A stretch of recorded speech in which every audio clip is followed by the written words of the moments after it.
আলাইকুম। আমি এখন সূরা ইউসুফের বাদশা স্বপ্নে দেখার ঘটনা বলবো। একদিন বাদশা স্বপ্নের ভিতরে দেখেন যে একটি মোটা 60টি মোটা তাজা গরু এবং একটি 60টি চিকন গরু।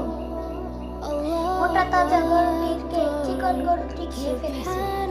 আরেকদিন তারপরের দিন স্বপ্নে দেখেন যে বাদশা 60টি গমের চারা, সবুজ শ্যামল 60টি গমের চারা আর শুকনা 60টি গমের চারা। শুকনা গমের চারাটি সবুজ গমের চারাকে খেয়ে ফেলেছে। তিনি বাদশা সারা মিশরে যাকে জিজ্ঞাসা কেউই পারে না।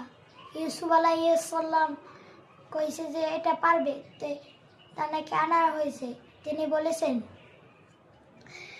7 বছর নিয়ামত থাকবে, তারপরে 7 বছর দুর্ভিক্ষ থাকবে। সবাই লাইক সাবস্ক্রাইব করে দেবেন। আসসালামু আলাইকুম। আমি এখন সূরা ইউসুফের বাদশা স্বপ্নে দেখার ঘটনা বলবো। একদিন বাদশা স্বপ্নের ভিতরে দেখেন যে একটি 60টি মোটা তাজা গরু এবং একটি 60টি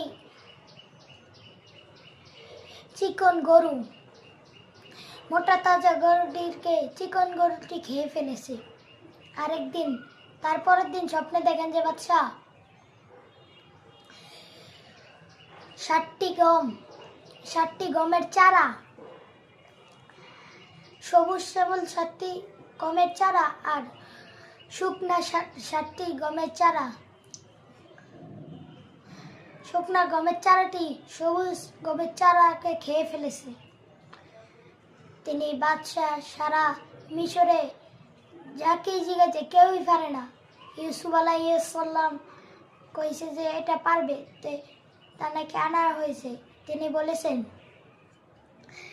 7 বছর নিয়ামত থাকবে, তারপরে 7 বছর দুর্ভিক্ষ থাকবে। সবাই লাইক সাবস্ক্রাইব করে দেবেন। আসসালামু আলাইকুম। আমি এখন সূরা ইউসুফের বাদশা স্বপ্নে দেখার ঘটনা বলবো। একদিন বাদশা স্বপ্নের ভিতরে